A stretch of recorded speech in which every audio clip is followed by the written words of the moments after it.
श्रीविष्णु सतनाम स्तोत्रम्। ॐ वासुदेवं हृषीकेशं वामनं जलसायिनं जनार्दनं हरिं कृष्णं श्रीवक्षं गरुडध्वजं वाराहं पुण्डरीकाक्षं नृसिंहं नरकान्तकम् अव्यक्तं शाश्वतं विष्णुम् अनन्तम् अजमव्ययम्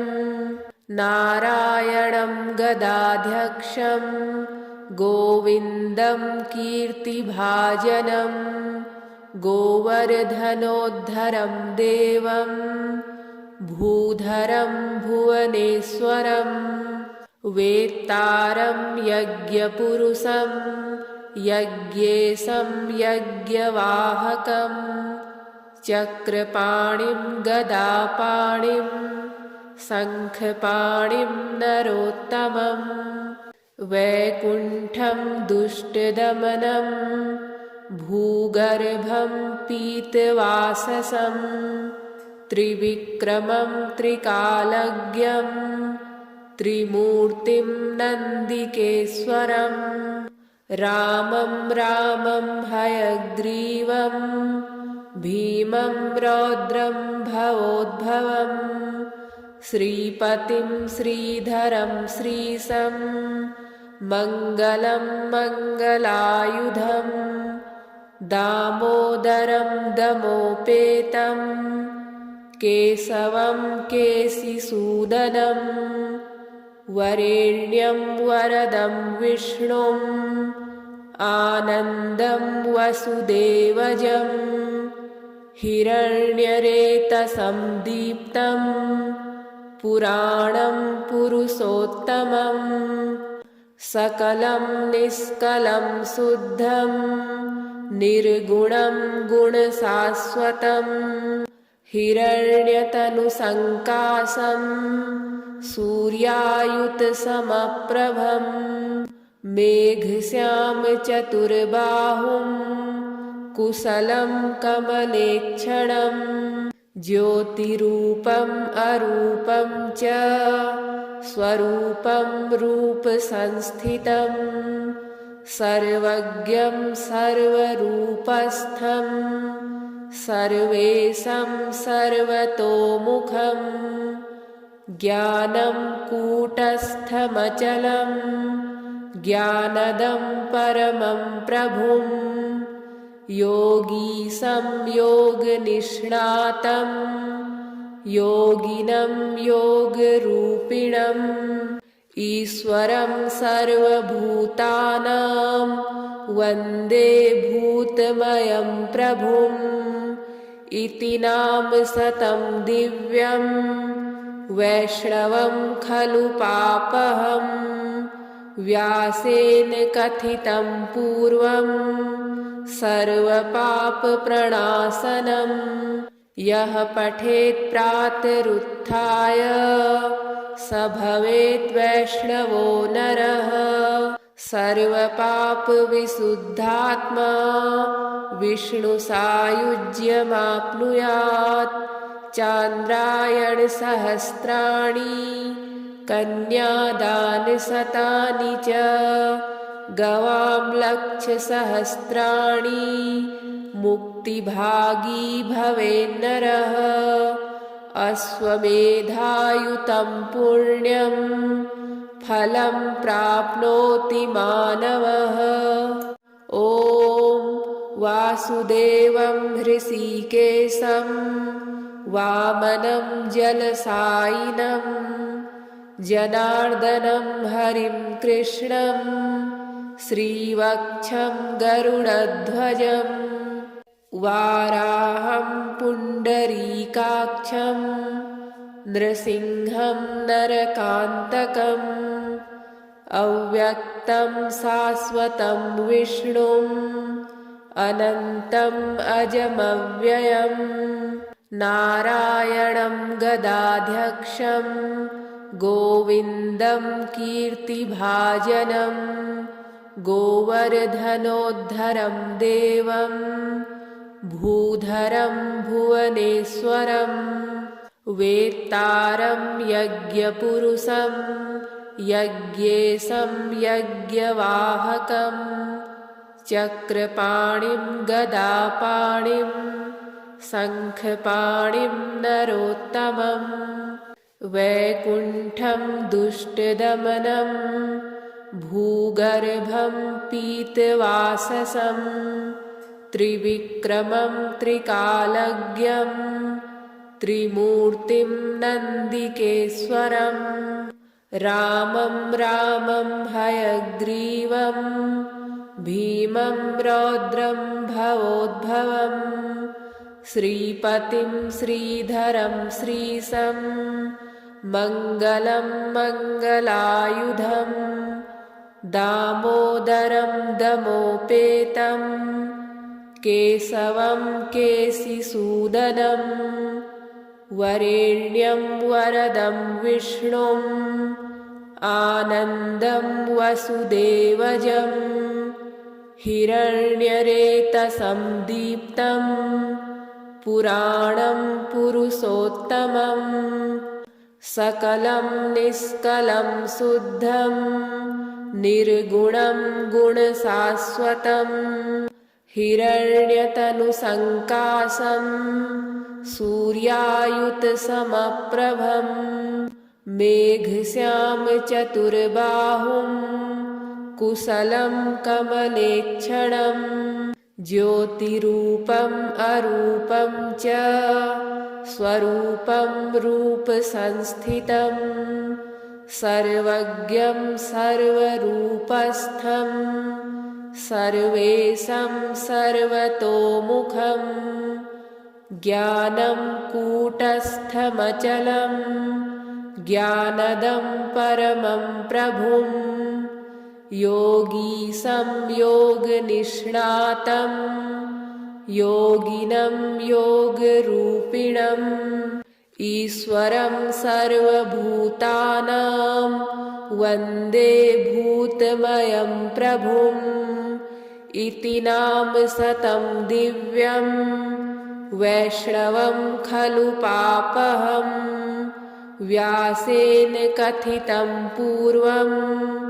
सर्वपापप्रणाशनं यः पठेत् प्रातरुत्थाय स भवेत् वैष्णवो नरः सर्वपापविशुद्धात्मा विष्णुसायुज्यमाप्नुयात् चान्द्रायणसहस्राणि कन्यादानशतानि च गवां लक्षसहस्राणि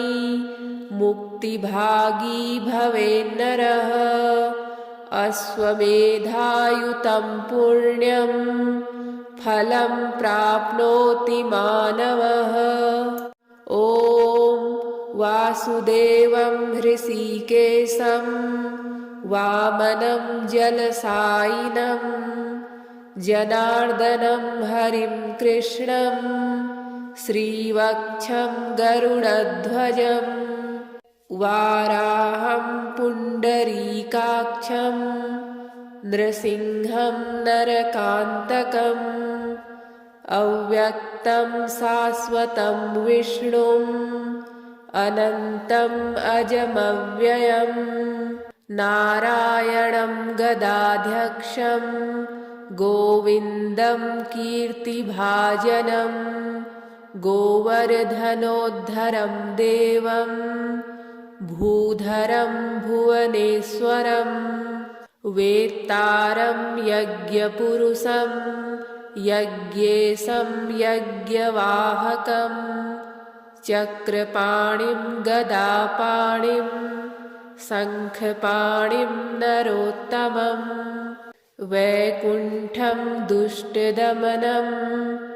भूगर्भं पीतवाससं त्रिविक्रमं त्रिकालज्ञं त्रिमूर्तिं नन्दिकेश्वरं रामं रामं हयग्रीवं भीमं रौद्रं भवोद्भवं श्रीपतिं श्रीधरं श्रीशं मङ्गलं मङ्गलायुधं दामोदरं दमोपेतं केशवं केशिसूदनं वरेण्यं वरदं विष्णुं आनन्दं वसुदेवजं हिरण्यरेतसं दीप्तं पुराणं पुरुषोत्तमं सकलं निष्कलं शुद्धं निर्गुणं गुणशाश्वतं हिरण्यतनुसङ्काशं सूर्यायुतसमप्रभं मेघश्यामचतुर्बाहुं कुशलं कमलेक्षणं ज्योतिरूपम् अरूपं च स्वरूपं रूपसंस्थितं सर्वज्ञं सर्वरूपस्थं सर्वेशं सर्वतोमुखं ज्ञानं कूटस्थमचलं ज्ञानदं परमं प्रभुं योगीशं योगनिष्णातं योगिनं योगरूपिणम् ईश्वरं सर्वभूतानां वन्दे भूतमयं प्रभुम् इति नाम शतं दिव्यं वैष्णवं खलु पापहं व्यासेन कथितं पूर्वं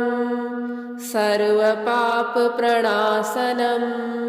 यः पठेत् प्रातरुत्थाय स भवेत् वैष्णवो नरः सर्वपापविशुद्धात्मा विष्णुसायुज्यमाप्नुयात् चान्द्रायणसहस्राणि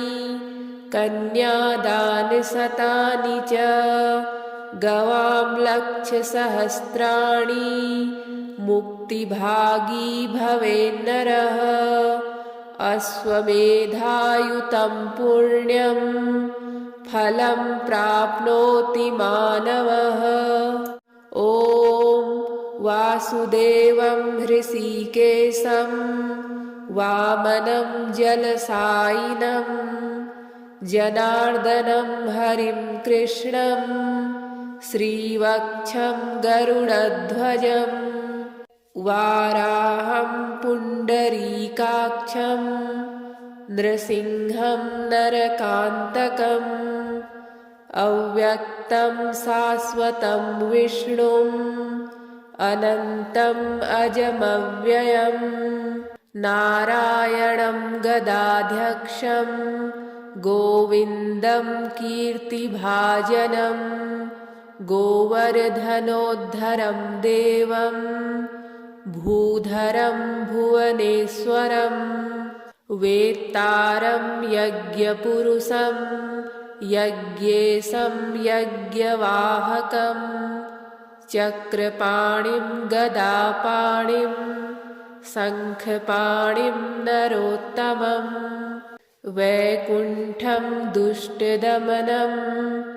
भूगर्भं पीतवाससं त्रिविक्रमं त्रिकालज्ञं त्रिमूर्तिं नन्दिकेश्वरं रामं रामं हयग्रीवं भीमं रौद्रं भवोद्भवं श्रीपतिं श्रीधरं श्रीशं मङ्गलं मङ्गलायुधं दामोदरं दमोपेतं केशवं केशिसूदनं वरेण्यं वरदं विष्णुं आनन्दं वसुदेवजं हिरण्यरेतसं दीप्तं पुराणं पुरुषोत्तमं सकलं निष्कलं शुद्धं निर्गुणं गुणशाश्वतं हिरण्यतनुसङ्कासं सूर्यायुतसमप्रभं मेघश्यामचतुर्बाहुं कुशलं कमलेक्षणं ज्योतिरूपम् अरूपं च स्वरूपं रूपसंस्थितं सर्वज्ञं सर्वरूपस्थं सर्वेशं सर्वतोमुखं ज्ञानं कूटस्थमचलं ज्ञानदं परमं प्रभुं योगीशं योगनिष्णातं योगिनं योगरूपिणम्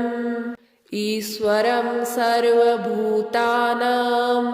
वन्दे भूतमयं प्रभुम् इति नाम सतं दिव्यं वैष्णवं खलु पापहं व्यासेन कथितं पूर्वं सर्वपापप्रणाशनं यः पठेत् प्रातरुत्थाय स भवेत् वैष्णवो नरः सर्वपापविशुद्धात्मा विष्णुसायुज्यमाप्नुयात् चान्द्रायणसहस्राणि कन्यादानशतानि च गवां लक्षसहस्राणि मुक्तिभागी भवेन्नरः अश्वमेधायुतं पुण्यं फलं प्राप्नोति मानवः ॐ वासुदेवं हृषीकेशं वामनं जलसायिनं जनार्दनं हरिं कृष्णं श्रीवक्षं गरुडध्वजं वाराहं पुण्डरीकाक्षं नृसिंहं नरकान्तकम् अव्यक्तं शाश्वतं विष्णुम् अनन्तम् अजमव्ययं नारायणं गदाध्यक्षं गोविन्दं कीर्तिभाजनं गोवर्धनोद्धरं देवं भूधरं भुवनेश्वरं वेत्तारं यज्ञपुरुषं यज्ञेशं यज्ञवाहकं चक्रपाणिं गदापाणिं शङ्खपाणिं नरोत्तमं वैकुण्ठं दुष्टदमनं भूगर्भं पीतवाससं त्रिविक्रमं त्रिकालज्ञं त्रिमूर्तिं नन्दिकेश्वरं रामं रामं हयग्रीवं भीमं रौद्रं भवोद्भवं श्रीपतिं श्रीधरं श्रीशं मङ्गलं मङ्गलायुधं दामोदरं दमोपेतं केशवं केशिसूदनं वरेण्यं वरदं विष्णुम् आनन्दं वसुदेवजं हिरण्यरेतसंदीप्तं पुराणं पुरुषोत्तमं सकलं निष्कलं शुद्धं निर्गुणं गुणशाश्वतं हिरण्यतनुसङ्कासं सूर्यायुतसमप्रभं मेघश्यामचतुर्बाहुं कुशलं कमलेक्षणं ज्योतिरूपम् अरूपं च स्वरूपं रूपसंस्थितं सर्वज्ञं सर्वरूपस्थं सर्वेशं सर्वतोमुखं ज्ञानं कूटस्थमचलं ज्ञानदं परमं प्रभुं योगीशं योगनिष्णातं योगिनं योगरूपिणम् ईश्वरं सर्वभूतानां वन्दे भूतमयं प्रभुम् इति नाम सतं दिव्यं वैष्णवं खलु पापहं व्यासेन कथितं पूर्वं सर्वपापप्रणाशनम् यः पठेत् प्रातरुत्थाय स भवेत् वैष्णवो नरः सर्वपापविशुद्धात्मा विष्णुसायुज्यमाप्नुयात् चान्द्रायणसहस्राणि कन्यादानशतानि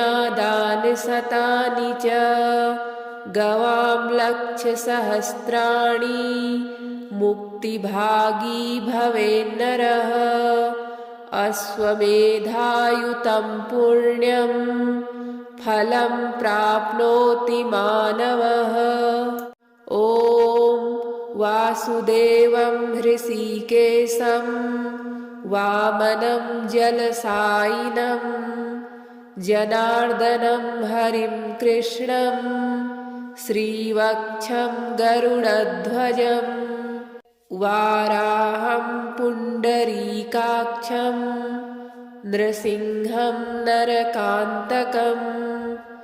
अव्यक्तं शाश्वतं विष्णुं अनन्तम् अजमव्ययम् नारायणं गदाध्यक्षं गोविन्दं कीर्तिभाजनं गोवर्धनोद्धरं देवं भूधरं भुवनेश्वरं वेत्तारं यज्ञपुरुषं यज्ञेशं यज्ञवाहकं चक्रपाणिं गदापाणिं शङ्खपाणिं नरोत्तमं वैकुण्ठं दुष्टदमनं भूगर्भं पीतवाससं त्रिविक्रमं त्रिकालज्ञं त्रिमूर्तिं नन्दिकेश्वरं रामं रामं हयग्रीवं भीमं रौद्रं भवोद्भवं श्रीपतिं श्रीधरं श्रीशं मङ्गलं मङ्गलायुधं दामोदरं दमोपेतं केशवं केशिसूदनं वरेण्यं वरदं विष्णुं आनन्दं वसुदेवजं हिरण्यरेतसं दीप्तं पुराणं पुरुषोत्तमं सकलं निष्कलं शुद्धं निर्गुणं गुणशाश्वतं हिरण्यतनुसङ्काशं सूर्यायुतसमप्रभं मेघश्यामचतुर्बाहुं कुशलं कमलेक्षणं ज्योतिरूपम् अरूपं च स्वरूपं रूपसंस्थितं सर्वज्ञं सर्वरूपस्थं सर्वेशं सर्वतोमुखं ज्ञानं कूटस्थमचलं ज्ञानदं परमं प्रभुं योगीशं योगनिष्णातं योगिनं योगरूपिणम् ईश्वरं सर्वभूतानां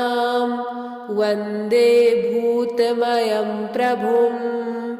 इति नाम सतं दिव्यं वैष्णवं खलु पापहं व्यासेन कथितं पूर्वं सर्वपापप्रणाशनं यः पठेत् प्रातरुत्थाय स भवेत् वैष्णवो नरः सर्वपापविशुद्धात्मा विष्णुसायुज्यमाप्नुयात् चान्द्रायणसहस्राणि कन्यादानशतानि च गवां लक्षसहस्राणि मुक्तिभागी भवेन्नरः अश्वमेधायुतं पुण्यं फलं प्राप्नोति मानवः। ॐ वासुदेवं हृषीकेशं वामनं जलसायिनं जनार्दनं हरिं कृष्णं श्रीवक्षं गरुडध्वजं वाराहं पुण्डरीकाक्षं नृसिंहं नरकान्तकम् अव्यक्तं शाश्वतं विष्णुम् अनन्तम् अजमव्ययं नारायणं गदाध्यक्षं गोविन्दं कीर्तिभाजनं गोवर्धनोद्धरं देवं भूधरं भुवनेश्वरं वेत्तारं यज्ञपुरुषं यज्ञेशं यज्ञवाहकं चक्रपाणिं गदापाणिं शङ्खपाणिं नरोत्तमं वैकुण्ठं दुष्टदमनं भूगर्भं पीतवाससं त्रिविक्रमं त्रिकालज्ञं त्रिमूर्तिं नन्दिकेश्वरं रामं रामं हयग्रीवं भीमं रौद्रं भवोद्भवं श्रीपतिं श्रीधरं श्रीशं मङ्गलं मङ्गलायुधं दामोदरं दमोपेतं केशवं केशिसूदनं वरेण्यं वरदं विष्णुम् आनन्दं वसुदेवजं हिरण्यरेतसं दीप्तं पुराणं पुरुषोत्तमं सकलं निष्कलं शुद्धं निर्गुणं गुणशाश्वतं हिरण्यतनुसङ्काशं सूर्यायुतसमप्रभं मेघश्यामचतुर्बाहुं कुशलं कमलेक्षणं ज्योतिरूपम् अरूपं च स्वरूपं रूपसंस्थितं सर्वज्ञं सर्वरूपस्थं सर्वेशं सर्वतोमुखं ज्ञानं कूटस्थमचलं ज्ञानदं परमं प्रभुं योगीशं योगनिष्णातं योगिनं योगरूपिणम् ईश्वरं सर्वभूतानां वन्दे भूतमयं प्रभुम् इति नाम शतं दिव्यं वैष्णवं खलु पापहम् व्यासेन कथितं पूर्वं सर्वपापप्रणाशनं यः पठेत् प्रातरुत्थाय स भवेत् वैष्णवो नरः सर्वपापविशुद्धात्मा विष्णुसायुज्यमाप्नुयात् चान्द्रायणसहस्राणि कन्यादानशतानि च गवां लक्षसहस्राणि मुक्तिभागी भवेन्नरः अश्वमेधायुतं पुण्यं फलं प्राप्नोति मानवः। ॐ वासुदेवं हृषीकेशं वामनं जलसायिनं जनार्दनं हरिं कृष्णं श्रीवक्षं गरुडध्वजं वाराहं पुण्डरीकाक्षं नृसिंहं नरकान्तकम् अव्यक्तं शाश्वतं विष्णुम् अनन्तम् अजमव्ययम् नारायणं गदाध्यक्षं गोविन्दं कीर्तिभाजनम् गोवर्धनोद्धरं देवं भूधरं भुवनेश्वरं वेत्तारं यज्ञपुरुषं यज्ञेशं यज्ञवाहकं चक्रपाणिं गदापाणिं शङ्खपाणिं नरोत्तमं वैकुण्ठं दुष्टदमनं भूगर्भं पीतवाससं त्रिविक्रमं त्रिकालज्ञं त्रिमूर्तिं नन्दिकेश्वरं रामं रामं हयग्रीवं भीमं रौद्रं भवोद्भवं श्रीपतिं श्रीधरं श्रीशं मङ्गलं मङ्गलायुधं दामोदरं दमोपेतं केशवं केशिसूदनं वरेण्यं वरदं विष्णुम्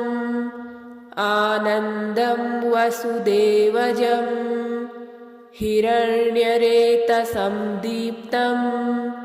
पुराणं पुरुषोत्तमं सकलं निष्कलं शुद्धं निर्गुणं गुणशाश्वतं हिरण्यतनुसङ्काशं सूर्यायुतसमप्रभं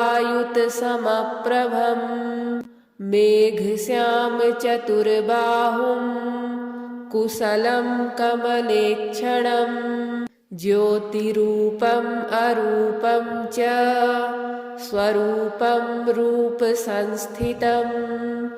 सर्वज्ञं सर्वरूपस्थं सर्वेशं सर्वतोमुखं ज्ञानं कूटस्थमचलं ज्ञानदं परमं प्रभुं योगीशं योगनिष्णातं योगिनं योगरूपिणम् ईश्वरं सर्वभूतानां वन्दे भूतमयं प्रभुम् इति नाम शतं दिव्यं वैष्णवं खलु पापहम् व्यासेन कथितं पूर्वं सर्वपापप्रणाशनम् यः पठेत् प्रातरुत्थाय स भवेत् वैष्णवो नरः सर्वपापविशुद्धात्मा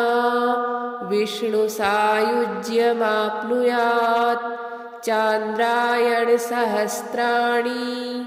कन्यादानशतानि च गवां लक्षसहस्राणि मुक्तिभागी भवेन्नरः अश्वमेधायुतं पुण्यं फलं प्राप्नोति मानवः।